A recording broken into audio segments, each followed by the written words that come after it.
Good afternoon, everyone. On behalf of the mHealth Hub partners, ITU, WHO, and IHD, ETEL, and Ulo Health, would like to welcome you to today's mHealth Hub talk number 10, entitled "You Have an Adopted mHealth Solution. How did you succeed?"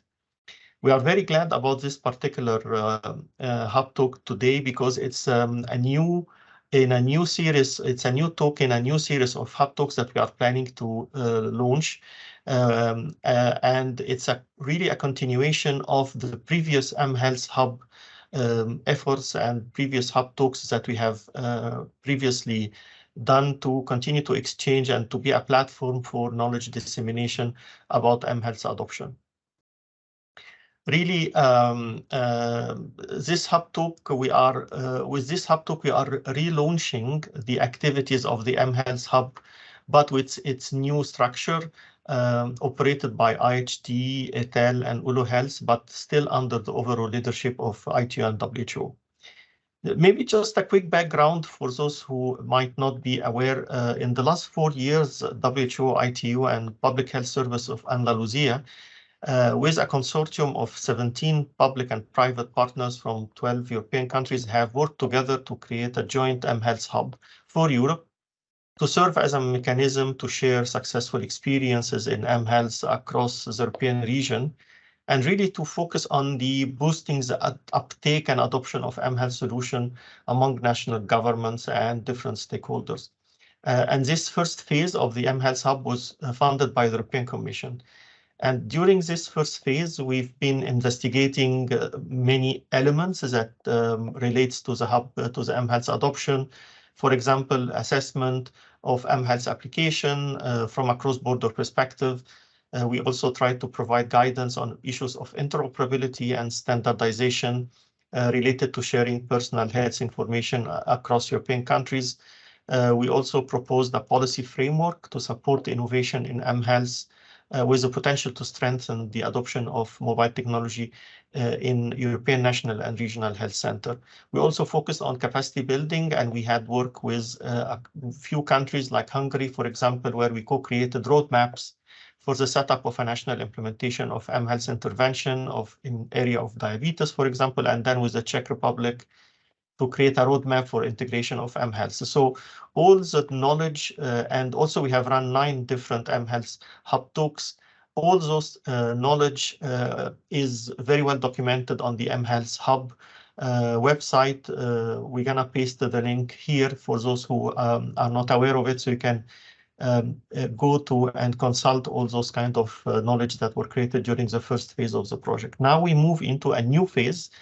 After the end of the official project that was funded by the EU, it was evident that we would like to continue the journey to maintain this type of platform to facilitate information sharing and leveraging experiences across the EU region, and really to try to move into the direction of more sustainable and self-dependent hub. And we are very glad today, as ITU and WHO, that few organizations have expressed interest to continue the journey and effort with us to build on the first phase of the project and move towards hub sustainability. So in this respect, we are starting this new exciting collaboration with some of the previous hub members, like the European Health Telematic Association, ETEL, and the European Institute for Innovation through Health Data, IHD. And also we are welcoming Ulo Health, who is now becoming a new hub member, to kind of resume and take over the hub activities and continue, with the hub activities, particularly, to maintain the hub talk series. So we are very excited about this talk, particularly today, and I hope that you will enjoy it, hopefully like us. We have started with a very difficult question that seems to be an eternal question around how you maintain and sustain mHealth innovations and how you can think of innovative business models. So I'm sure that we're gonna learn a lot from the 2 examples of mobile health solutions that we're gonna listen and learn from them today. About how they managed to resolve this very, very challenging issue. But we are also excited about that we have in our pipeline future talks. We're gonna focus on, for example, how to make secondary use of health app data, health data that is collected through mHealth. We're gonna also talk about assessment frameworks as enablers for adoption and scaling up of telehealth. We have also in our pipeline, also to look at AI innovation in patient-facing products and services. So we have a series of those types of hub talks that we really hope that you will enjoy, but more importantly that you will learn from. And if you have an interest to also feature in one of those future hub talk, just write to us, and we would be glad to consider making sure that you use this platform to share your experiences with the other mHealth stakeholders. So with that, I would love now to, with no further ado, give the floor to our moderator to start the session. Thank you very much. Thanks, Annie, and hi everyone. I'm very happy to moderate this talk of Mobile Health Hub series. My name is Gaetano Cafiero. I am the Chief Executive Officer of Calion. Calion is a digital health company specialized in the development of medical apps for prevention, diagnosis, and treatment of chronic and life-changing diseases. With my company, we have developed a lot of medical apps. Some of them are certified as software as medical devices, and they are used around the world in more than 25 countries. Today, in this webinar, we will talk about the medical apps and the mobile health solutions. In some countries, certified medical apps are already reimbursed by the healthcare system, but still the road is long in other countries. In order to be certified, an app needs a detailed and formal process in order to clinically validate the efficacy and the efficiency of the app. However, solutions which have been built with a strong end-user involvement usually benefit from a high initial level of trust. Thanks to this, app developers have been able to apply a business model alternative to the reimbursement one, without excluding it for a later stage. They develop business models based on a B2B to C approach rather than the usual B2C one. In this hub talk, we have selected two different solutions, which follows this path. We will have two startups that have achieved already major results. One targets physical rehabilitation, and we will have Boris Levesque with Axomove, and the other one is focusing on mental health and the well-being in working environment. We will have Pierre-Etienne Bidon by MocaCare.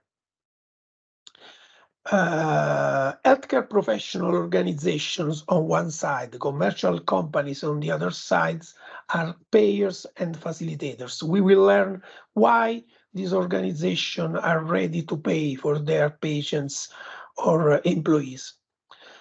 Now, before passing the floor to the two speakers, I want to take a look to the European landscape of medical apps. Today, medical apps are fundamental for physicians and for patients to manage a lot of diseases and for interacting with the healthcare systems. Today, there are a lot of medical apps, but how many medical apps are published on the market? From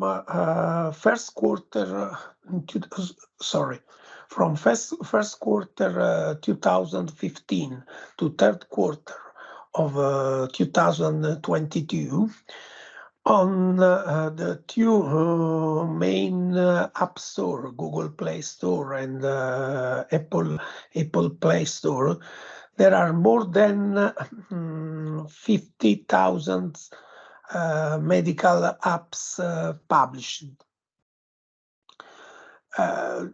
This is a large number, but in recent years, this number has not increased significantly.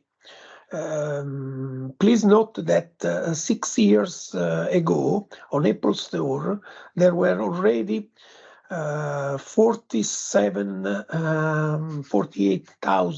apps, while in contrast, only 2008 20,008 were available at the beginning of 2018. So growth has therefore slowed considerably in recent years. But why the growth has been so slow, particularly in recent years?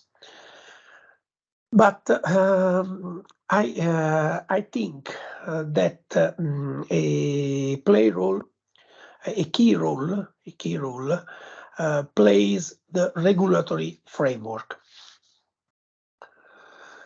The EU Medical Device Regulation, also known as MDR, is facing new challenges to all of the stakeholders in the digital health arena.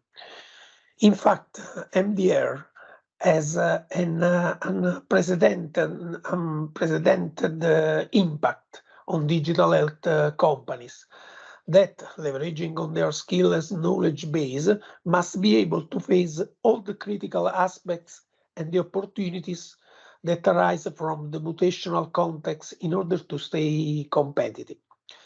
Compared to the previous medical device directive, MDR also has introduced a new set of classification rules that has a huge impact on manufacturers.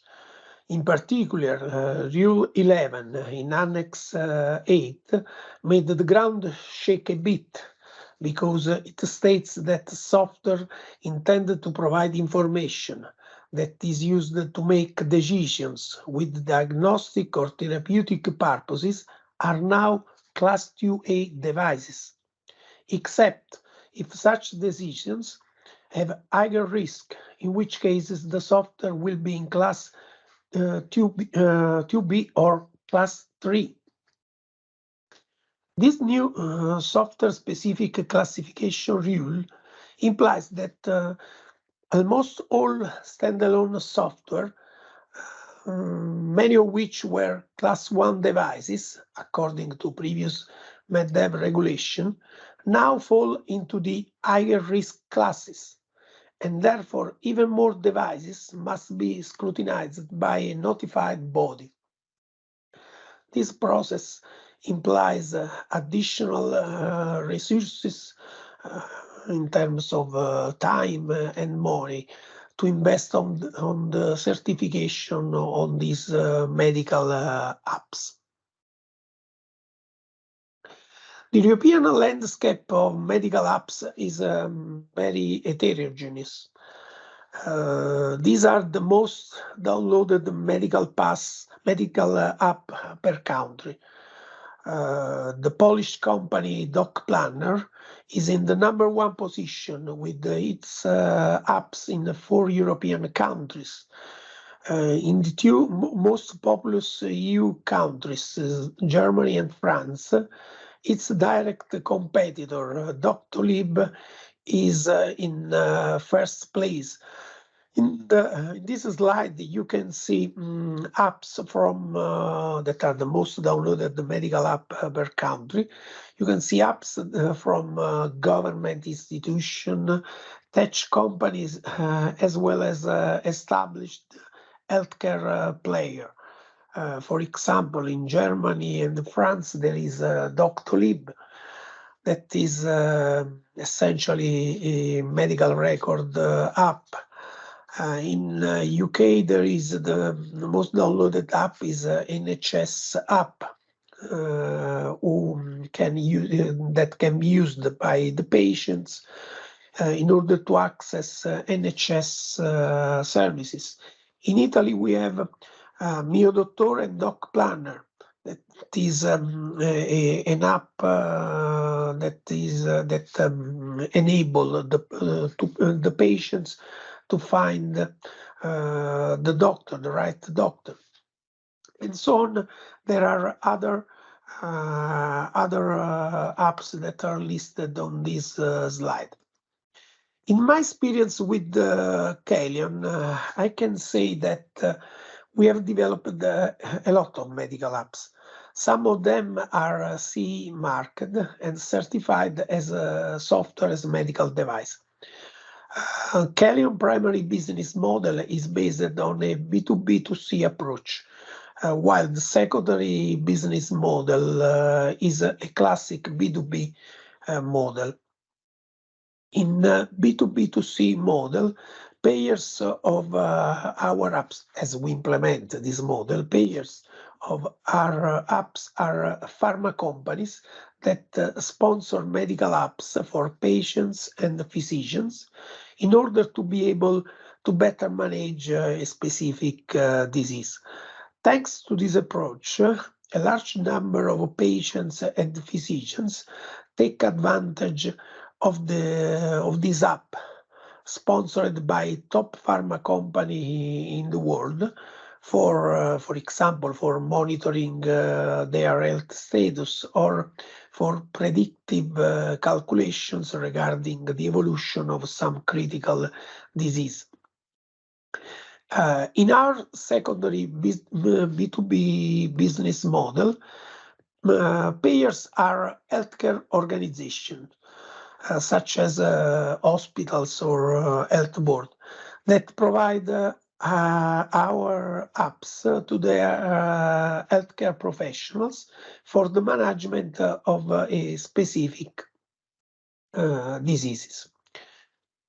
European landscape of medical apps, as I said, is heterogeneous, and as we have seen, there are a lot of medical apps available. Now our two speakers will present their apps. Before leave the floor to our guests, I want to highlight to you three important rules, three important tips that Luke already presented. First, please note that this webinar is designed to be interactive, so we encourage the active participation of the audience. Each of you that are attending to this webinar can put its questions or comments in the chat and will be allowed to intervene during the panel discussion at its request.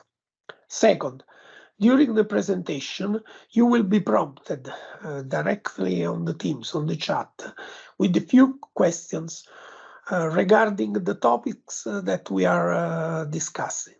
The questions will appear directly in the chat, in the Teams chat. So please be ready to answer to these questions. Your answer and consideration will be very useful for us and for the discussions. Third, please mute your microphone and shut down your camera when not speaking. Okay, now we are ready for learning the solutions of two innovative digital health companies. So I'm glad to leave the floor to Boris Levesque, that will present the AxoMove application for physical rehabilitation. Please, Boris. So my name is Boris Levesque. I'm the general manager, but also one of the co-founder of AxoMove, a startup company based in Lille, north of France. I lead a company of 26 people dedicated to design and sell a digital solution to treat physical health conditions. And I won't be alone to present you AxoMove today. Thomas Davergne, who is joining me right now, will also take part of the talk. Yes, hello everybody. I'm Thomas Davergne from France, and I'm a physical therapist. I'm also a doctor in epidemiology, and I'm a user of the application AxoMove therapy in my clinical care, and also I'm part of the session for the prevention for AxoMove therapy. I'm currently the scientific director of AxoMove. And what I like to say to start is to talk just a bit about our missions. And it must be clear for everybody that whatever else concern you may have in life, if they impact your movements, then functional rehabilitation is likely to be necessary for you. But, and the problem is, and I'm a good place to talk about that, is that to fully follow functional rehabilitation is difficult. It's time consuming. It's most of the time very boring and expensive. But in all this situation, AxoMove can help you. Thank you, Thomas. I'm gonna go in the past now and to present you how we started back in 2017 and 2018, where we launched our first version of AxoMove. AxoMove was at first a SaaS solution dedicated to physiotherapist practice, and the goal was to digitize their practice, especially at the end of each session, usually when you finish your meeting with a physiotherapist, in order to perform exercise at home. The physiotherapist provides you a piece of paper where the exercises are drawn in a very bad way, so it's very unmotivating for the patient, and it's also very difficult for him to understand the movement he has to perform at home. So the context at the time, we launched AxoMove to develop the patient autonomy and the care quality of the PT practice in order to motivate better the patient.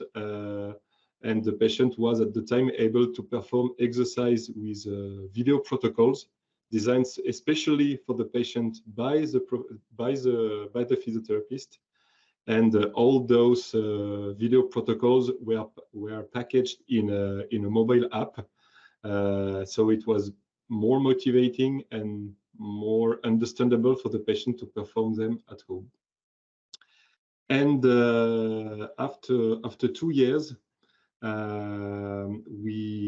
during the COVID exactly, we said the context was that the PT market, the physiotherapist market, was very hard to penetrate, and for several reasons. I can answer the question at the end to explain the why, and also some opportunities offered by the COVID at the time was that the rehabilitation centers, so the hospitals, had to close their door.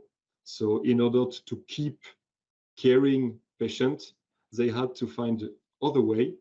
That's why they asked us to use AxoMove in order to keep the rehabilitation process of the patient who were obliged to go home. And we also had another opportunity at the time offered by companies and later on insurance to provide for their employees a solution to prevent the MSK risk, so musculoskeletal disorders, because it's the first burden for companies and insurance when we talk about absenteeism and when we talk about also healthcare reimbursement. So let me show you how it works today. So I'm going to present you now AxoMove therapy with a software as a medical device. So we sell that to hospitals and rehabilitation centers in order to, one, still prescribe video protocols per pathology to perform both in the hospital or at home. So we provide different programs for different pathology. Those programs are personalized by the healthcare provider. We also offer a possibility for the healthcare provider to care remotely. You can see it on the screen here that a physiotherapist is caring 4 persons at the time, thanks to the video conference, and is also able to track the adherence of the patient and also the evolution of different health and quality of life indicators in order to personalize the care and to rely on real world data, which is very important to provide a more personalized medicine.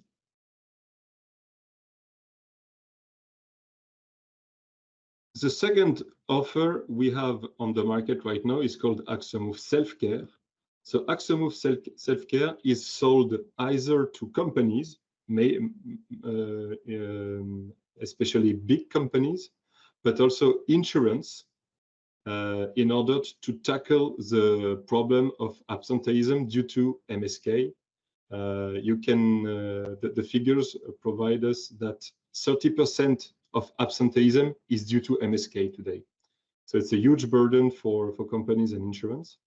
So here you can see an employee of a company who has access to the app. So she has access to video protocols, especially designed for her needs. She has also access to physiotherapists who are working for AXOMove. So they are employees of AXOMove. So we are considered here as a digital clinic, not only a software as medical device, but a digital clinic with healthcare provider. And the physiotherapist provides advices. He provides also specialized and personalized protocols to perform at work, to perform also at home.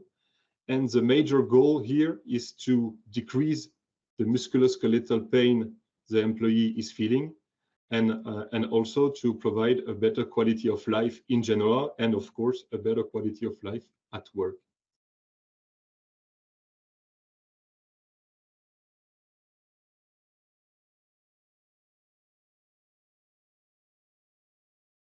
So who are our customers? So on the left, on therapy offer, our customers are both public hospital or private hospitals. So they pay to get access to our app, and the healthcare, both the healthcare providers and the patient use AXOMove. On the other side, talking about AXOMove Self-Care, so our customers are companies and big companies with different kind of employees who are working 8 hours a day in front of your computer, so they don't move. They do not have enough movement, so they develop pain because of that. And some other kind of employees have very hard, very painful jobs. They lift big weight. They do the same gesture every 30 seconds. So this provides also pain, musculoskeletal pain. And we also sell at the bottom here to insurers company. The insured pays to provide access to AXOMove for the insured people who can be particular people or can be also employees of companies which are customers of those insurers. So far, during 4 years, we have more than 100 customers, which represent more than 30,000 users, which can be both patients or employees. So talking about our current business model, Thomas, we will later on talk about the future business model, but currently our business model. So we have AXOMove Therapy with the different technology inside. The business model is a B2B model. We sell the license to have access to AXOMove, and the hospitals or the private clinic is paying for that. And the hospital is paying according to its capacity. So meaning the number of beds or the number of places of hospitalization. Secondary, Axomove Self-Care with a digital clinic using Axomove therapy technology. Here it's also a B2B model. The license fees are paid by both insurance or corporates according to a number of employees. So when we know the number of employees who are working on the company, we can say it's this amount of money to pay to provide the access to Axomove. So yeah, they have both access to the app, to Axomove therapy, but they also have a free access to physiotherapists who are available to provide coaching in this area. So now let's talk about the future of reimbursement in French. So this is something fresh new in our country, a new financing mode. This is right now only for remote monitoring. For example, in our situation, remote monitoring will be the continuous or non-continuous monitoring process that allows healthcare professionals, such as, let's say, rheumatologists, to remotely interpret the data collected by the apps, for example, in our situation, pain, adherence to exercise, inflammation of the patients. And all these data are necessary for the patient's medical follow-up and, if necessary, make decisions regarding the patient's state of health. So this is remote monitoring, and this is now a possible way of reimbursement from the national security. So your solution needs to be remote monitoring and needs to validate the regulatory obligations from the French Social Security, and the money will be given to two persons. First, the prescribing physician, and then the manufacturer. So there is two way of being paid. And the reimbursement is based on the fixed amounts per month for per patient. And also it will depend on the duration of the monitoring. And also it will depend on the level of medical benefits that your application can show. There is two levels of medical benefits, three levels, sorry. You have at first organizational benefits.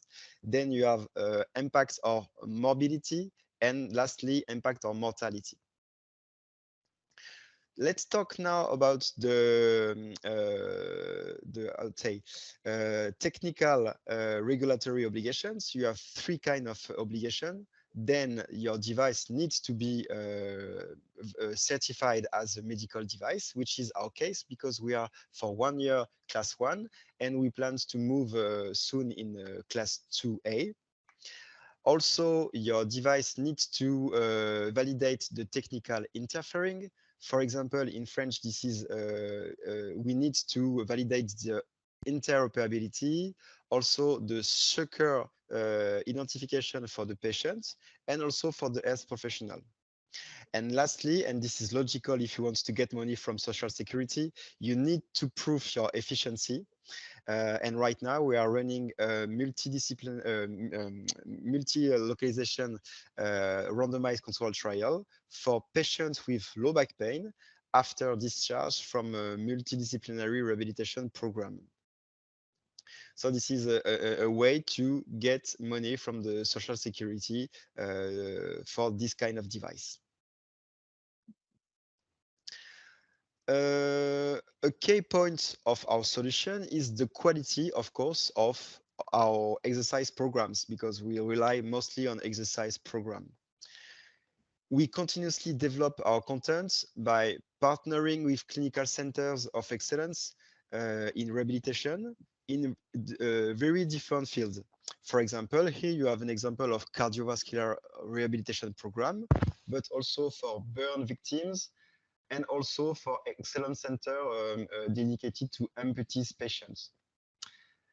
What you understand previously from Boris is that the therapist used the application to create a personal exercise program for each patient. And these programs are based on the best exercise currently being performed on the different centers in France. To say a few words to finish about our case success, first of all, we develop a really easy to use application. The goal is to be used even by our parents or even by our grandparents. So it must be really user friendly. And for that, we don't need any specific hardware device. We are only software using on apps, tablets, smartphone, computer. And also we offer, as said before, very qualitative content exercise program, which are also scientifically proven and developed in partnership with different key opinion leaders. And finally, as you maybe understand, the challenge that we address is to increase the amount of rehabilitation for all the patients, but, and this is very important, without increasing the burden of care for therapists. And to address this challenge, we use a mix of human and machine supports to increase all the rehabilitation possible without increasing the burden of care for therapists.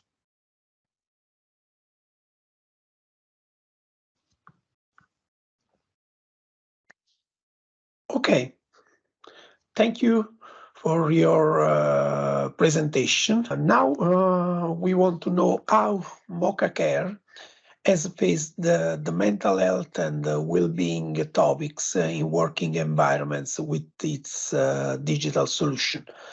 So, Pierre, I give you the floor. Thanks a lot, Gaetano, for the intro, and thanks, guys, for speaking about Axomoves. That was really interesting and really inspiring.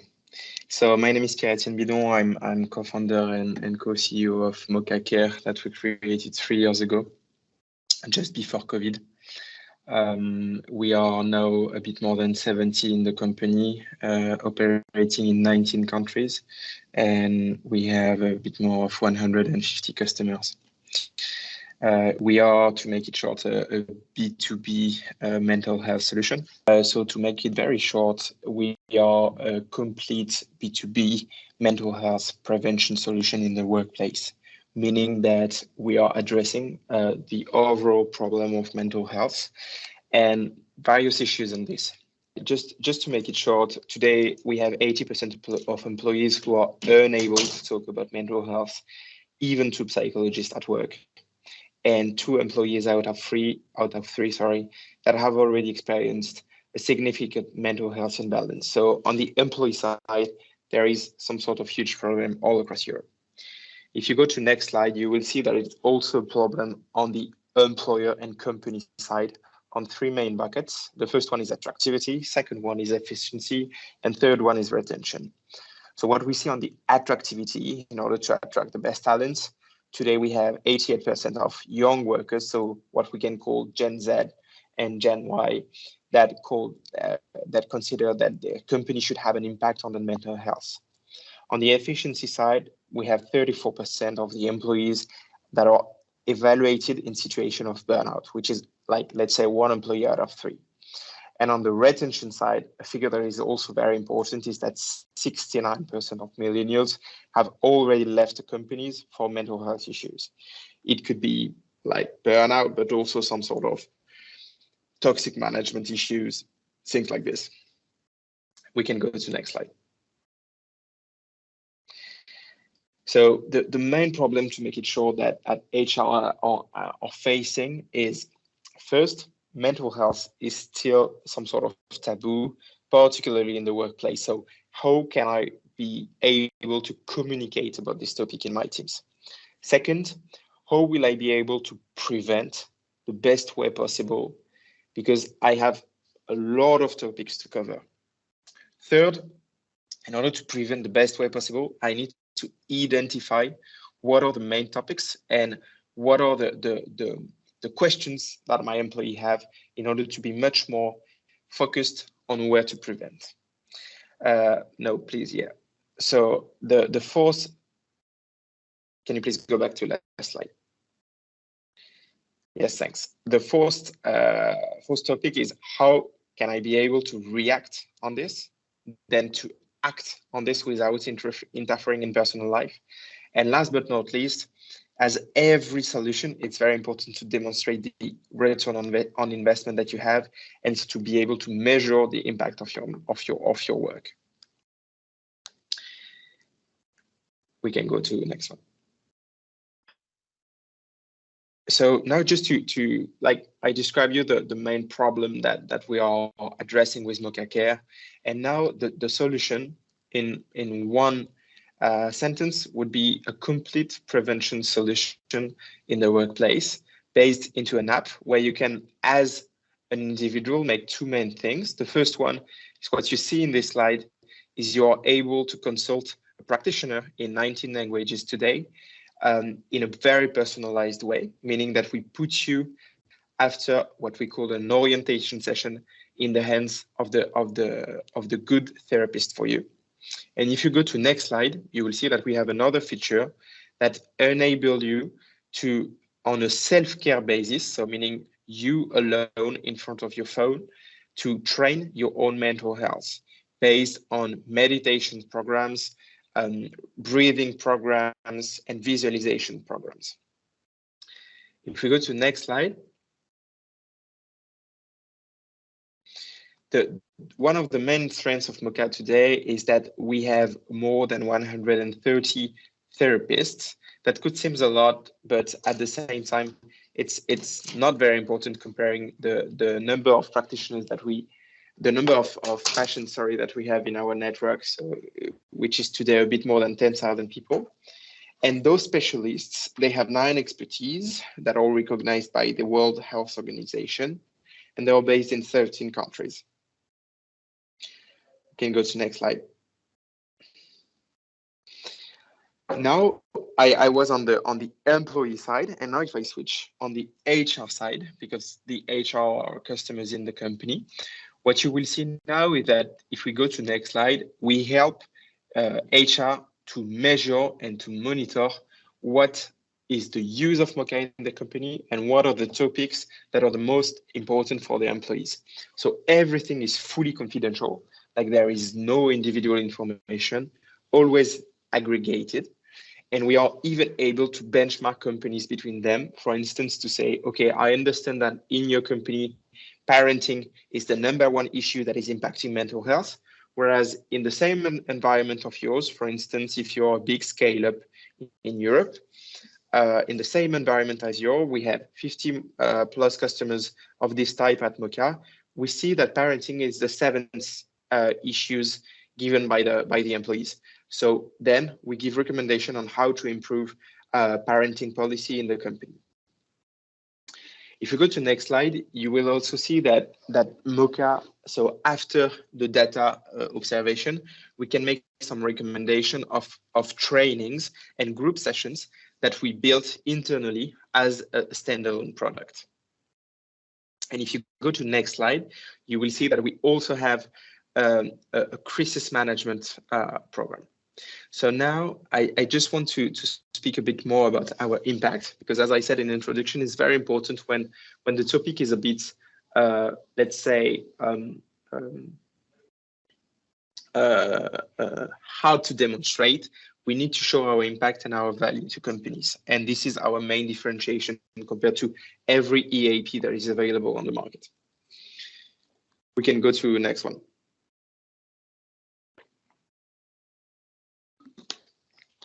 As you see, we take the same feature that we develop that I described in introduction. So the first one is the attractivity. Today we support a bit more of 15,000 employees, and 90% of them are saying that Moca is a brilliant initiative in their company. And when you remember that 88% of employees are expecting mental health solutions in their company, you can see that you have an impact on this. Second, on the productivity, we are decreasing the risk of burnout of 32% and the stress feeling of 72%.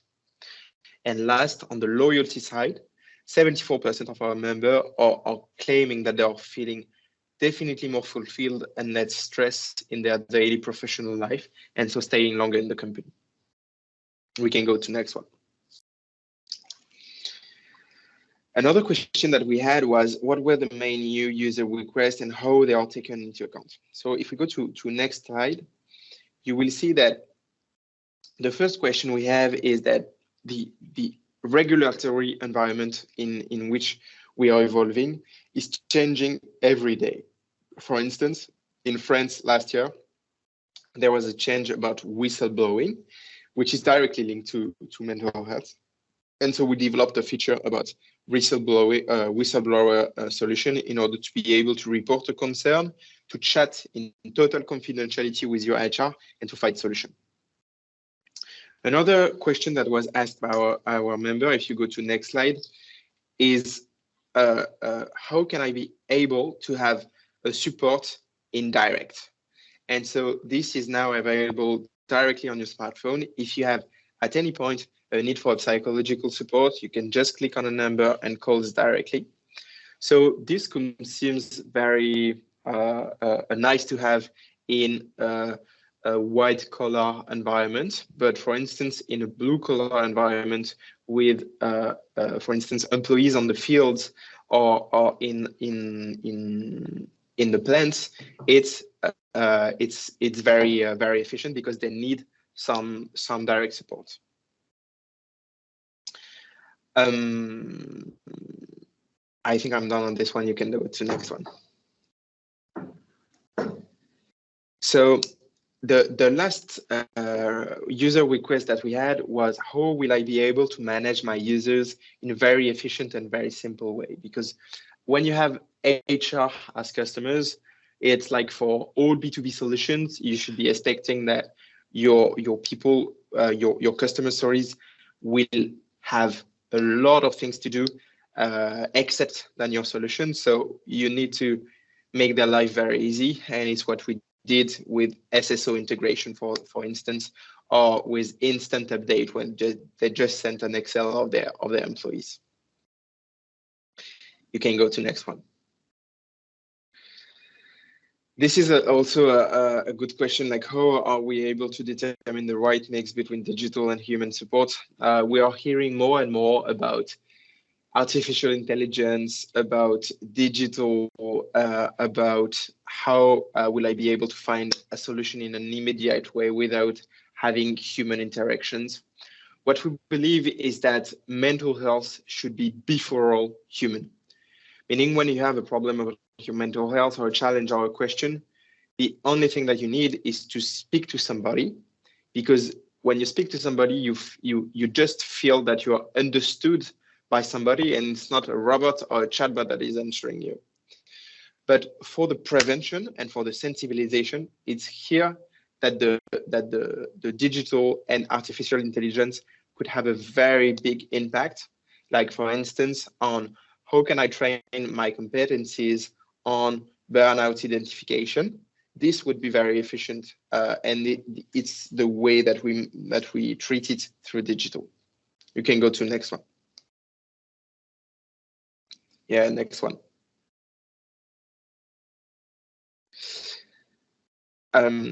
So yeah, who are the important players who enable the takeoff of the solution? So various players in the environment help us a lot. First one is, I think that overall the topic of mental health is becoming less and less taboo. So there is a huge cultural evolution in France, but also in the rest of countries in Europe.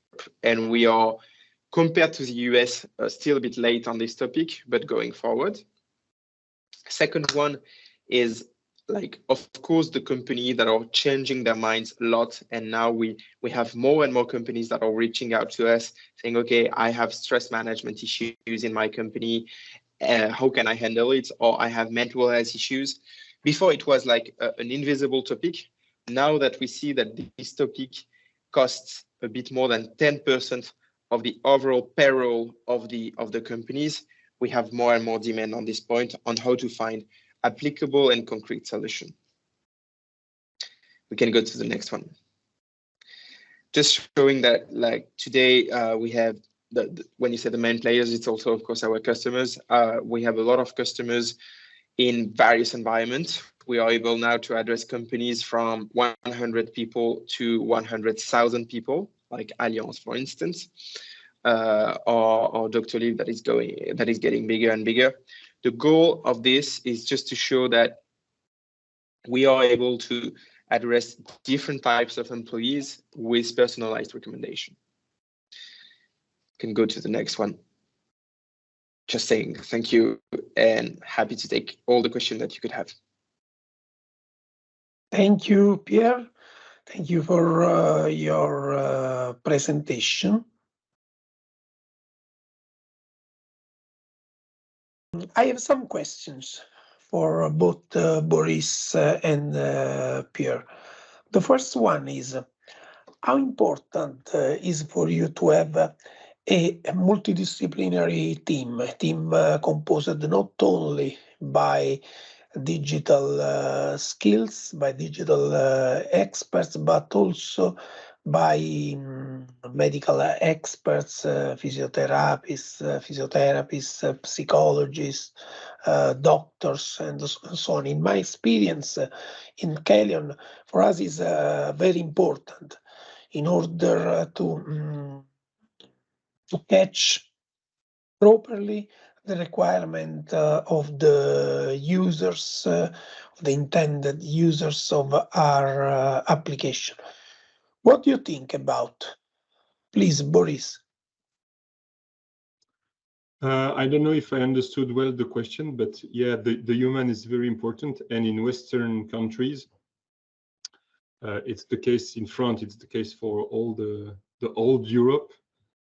Healthcare is first a matter of doctors or a PT, physiotherapist, or any kind of practitioner. So if you want to address the solution to the end user who is the patient, you need to convince first the human, the practitioners, and you have to find a way to get interest from him, because if the practitioner doesn't have any interest in your solution, he won't prescribe it to the patient.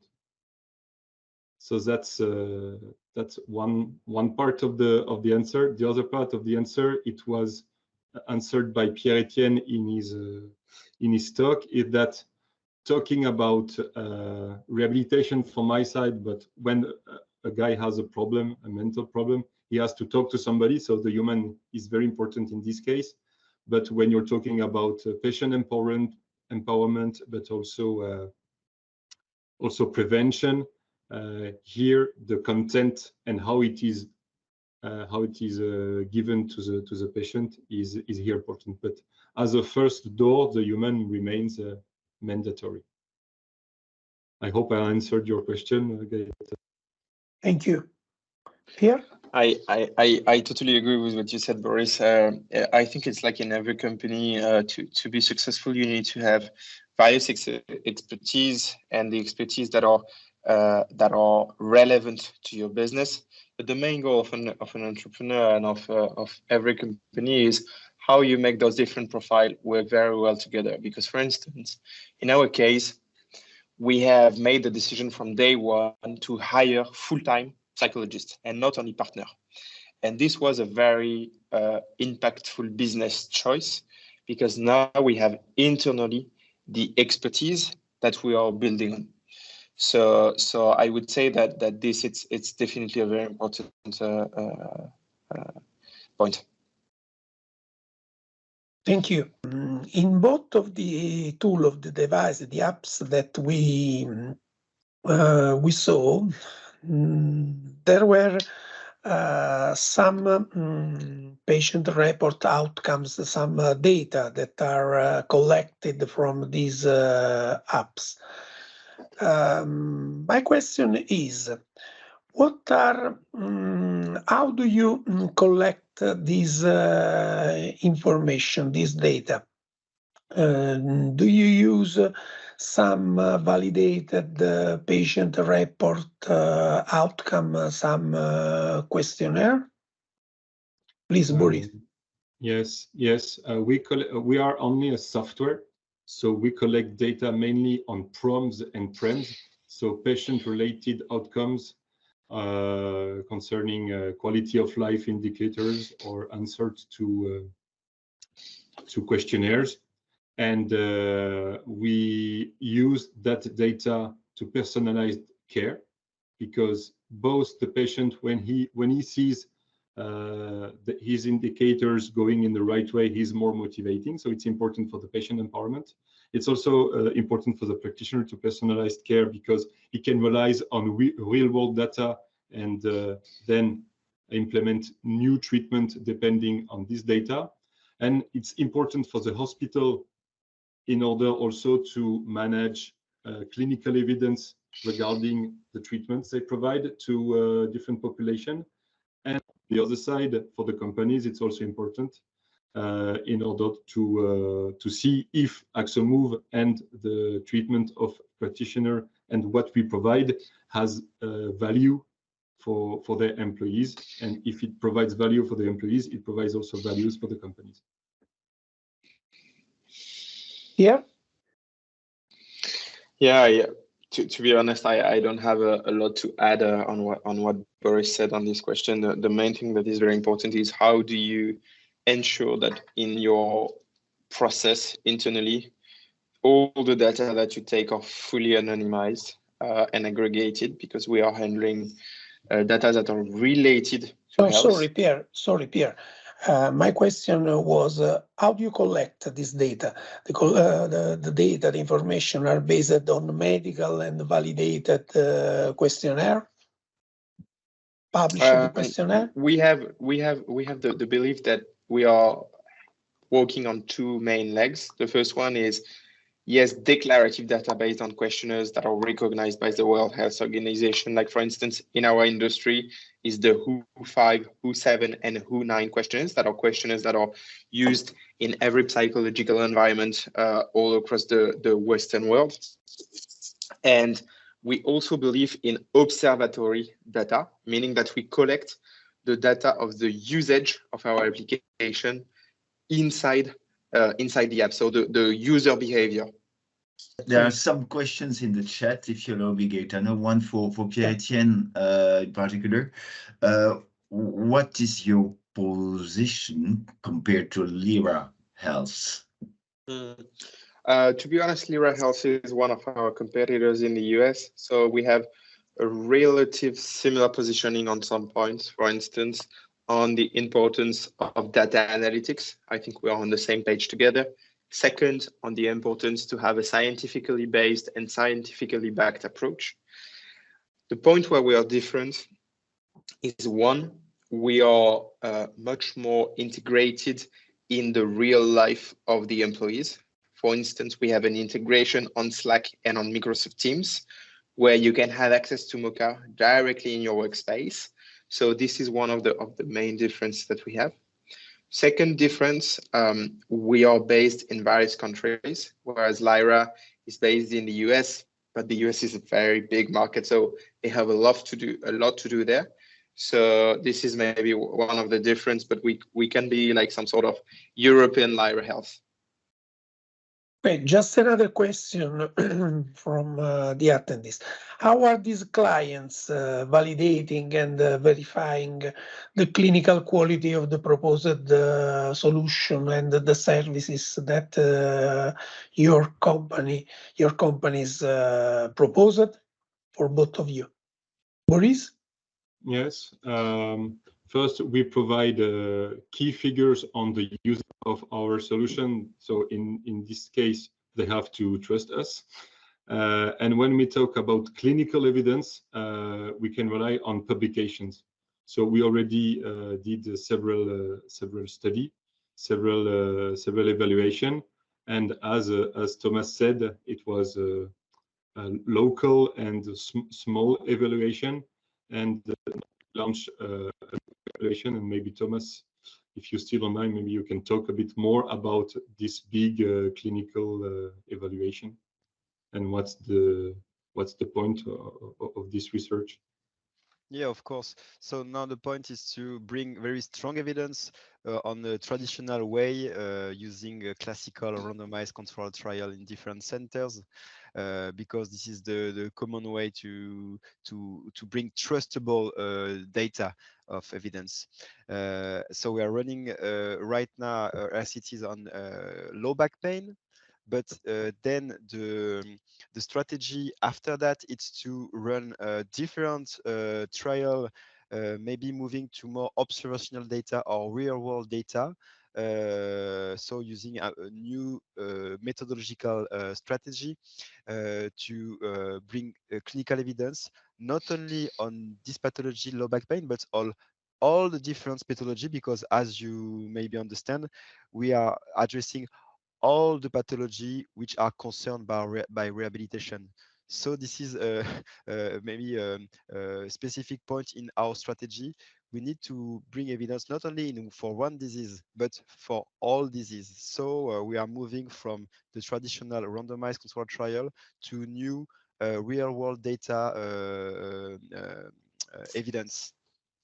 And to sum up, and I will finish on that, Axomove is now like a pharmaceutical lab, which manufactures not chemical medicine, but we manufacture software as medical device. Yeah. And so we have to perform the same trials and the same proof to get at the end reimbursed, but also to convince our customers. Correct. Thank you. Pierre? Yes, to be honest, it's also very important for us, and so I will not add a lot of information to what Boris and Thomas just said on this point. So I want to ask if there is one of the participants that want to ask, want to make a comment. Hello. Hello. Can you shortly present yourself? Yeah, my name is Elena Marusakova, and I'm from Slovakia, and I'm Vice President of Association for Patient Rights in Slovakia. And listening to these opportunities, I have one question regarding cross-border healthcare, because it looks like it is like game changer. This mobile application, it can really impact hugely cross-border healthcare. So is there any discussion about that? How we can how we can open it, or is there any expectation to change directive about cross-border healthcare based on these great data, let's say? Thank you. Boris? Yes, I will speak to for myself for Axomove. Today we're only focusing in France and French-spoken countries, but the French-spoken countries like Luxembourg and Belgium, we have customers there, but it's because they speak French, and we're focusing on France because it's, even if the MDR is a European regulation, it's very hard to penetrate one market. So, for instance, we are focusing on France, and if we raise money and we have more investment power, we could go another country. But if you go in another country, at least on our market, the physical therapy market, you need to put a lot of efforts, because selling to hospitals is not so easy and it takes time.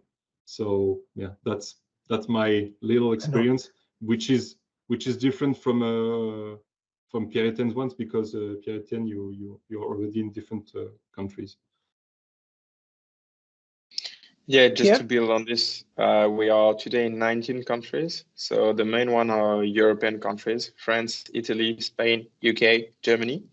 But we're also based, we have 6 customers in the US, 2 in Brazil, and also in Philippines. It could seem weird, but there is a lot of population of moderators there for big tech companies that we are taking care of their mental health. For us, it's easier to scale because we are working on a non-medically regulated environment. For instance, in France, we are not working with psychiatre, which is a medical-based practice. And our main role is to act as a third party for the company to validate the experience of the therapists that we have in the network. The difficulty that we have, but now it's more easy for us as we know various countries, is how do you adapt culturally to those countries? For instance, we don't speak about mental health the same way in the UK than in France, because in the UK, it's much more accepted, I would say, to see a psychologist. It's not the case in France and in other Latin countries. So it's one of our difficulties in scaling the business. But actually, once you know how to react and how to position yourself toward the stigma of mental health, it's like for us now, it's a barrier, an entry barrier for new competitions. And it's an advance for us that we have, but now that we master it, it's more easy to scale at an international way. Okay, thank you. Are any other comment? Yeah. Yes, it's very interesting, innovative solutions. To be honest, I represent the European Health Management Association here, but my second hand is a psychotherapist. So I have been working for years with clients, and there are two main issues that I observe. One is the stigma on surrounding mental health. So employers might give incentives to use digital solution or other kind of solutions, but in many countries still, bottom line is that you are still stigmatized for using this kind of help. And it really depends then on the culture, whether this will have an impact on your productivity, or they might think that you will not be productive and work as you should. So in any case, it's not as easy. So maybe raising awareness could be a first step before we actually start deploying all sorts of innovations. And the other thing that I would like to raise is that we need to be very careful with digital solutions, mainly when it comes to mental health. As many times using a screen or staying at home and having a PC or mobile as a tool is a way to avoid many important things that are related to mental health. Avoid intimacy, avoid human contact. So these are things that we cannot neglect. Professional therapists, of course, we can recognize after a couple of sessions whether the person using the services does it for specific reasons, or is it just for flexibility because of work hours, because of traveling. But in any case, in mental health, studies still show that human contact is more important, and face-to-face meetings are still very necessary, not just tools, online tools. Thank you very much. Thank you, Zoe. What do you think, Boris and Pierre? I think that you will agree with Zoe. Boris? Yeah, to be honest, I totally agree to this, and this is the reason why when we spoke in the conference about the difference between digital and human, what I said was I strongly believe on the digital power in the sensibilization and on the training side, but I don't believe in the digital power when it comes to care and to medical accompaniment. This should be strongly human. Yeah, and if I can bring a little something to Pierre-Etienne, with which I totally agree. I mean, in the best situation, like the best situation possible, you will have a therapist dedicated to patients to all their needs, and it will be the dream. But we are in real life, and I can see it every day, like the unmet need for rehabilitation and the unmet need for also mental health. And the digital solution is not a perfect solution. It's just a way to cover the unmet need and to increase the possibility of rehabilitation, for example, in order to address this point. And when you see directly a therapist, you see a physical therapist, and the rest of the time, then you can have other solutions such as digital tools. Yeah, thank you. We have another comment from Zoe Colizzi. Zoe, do you want to make another Zoe in the same meeting? That's rather seldom, but I was very much surprised by your comments regarding entering a different market than your own country. A lot of the effort that we spend in Europe is trying to, for example, harmonize assessment schemes, reimbursement schemes, we think this is a major barrier, yeah, for a developer to enter different markets. But from your statements, I understand it's much more than that, to go into another market, create clients, and build the customer relationship. So is it money well spent in trying to harmonize assessment schemes? Is there a reason for it? Is a global market for apps a utopia after all? Sorry. Sorry, Yeah, Zoe. Did you hear So- me? Yeah, Yeah. I think the question is clear. Is there a global market for apps, or not? It depends. It depends on the market. As I said, the MDR is European, but every country has its own system of reimbursement. And if you are in this reimbursement process, it's all the countries are different, so you have to have a plan for every countries. But when we talk about non-medical device, when we talk about digital clinic, for instance, there is no barriers, and this is why maybe Pierre-Etienne, I let you answer why you already your system abroad. Yeah, I totally agree with what you said. It's a global problem, and so there is no point to build a global solution at this stage when you are in a non-regulated environment. So yes.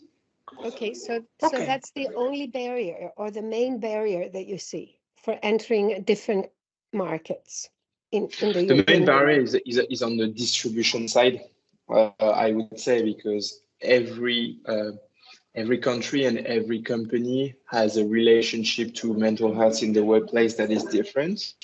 And so for the moment, like when you build a mental health product, you're creating a category, like you are not replacing an existing product. And so the main thing you should do is to analyze very carefully what is the level of maturity of the different countries when it comes to mental health. Okay. Yeah, Thank you. I see that there is just one more question that maybe we should ask. I think, Boris, you said that your solution is CE marked, but level 1. Yeah, you are right. And you're gonna go for 2A. Pierre-Etienne, you didn't need to go to CE marking.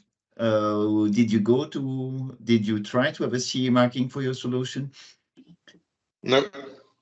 And that's related to the question that I think Mark put in the chat, and actually that's linked also to the fact that there seems to be much more flexibility in a B2B approach than when dealing with the stove. So the people are much more open to innovation. They are not necessarily waiting for 5 years collecting a huge amounts of data and evidence to try something new. Is this right? Yeah, it's totally right. Yeah, it's right, and it's also a different between having a therapeutical solution and building a digital clinic. For Axomove, we have both models, both software as medical device and the digital clinic. And developing a digital clinic, it's easier. It's easier, and I agree. The companies and insurance are more open to innovation, and they need social proof, but not so many data regarding evidence. It is time to close this webinar. Thanks again for participating in this webinar, and see all of you to the next mHealth Hub talk.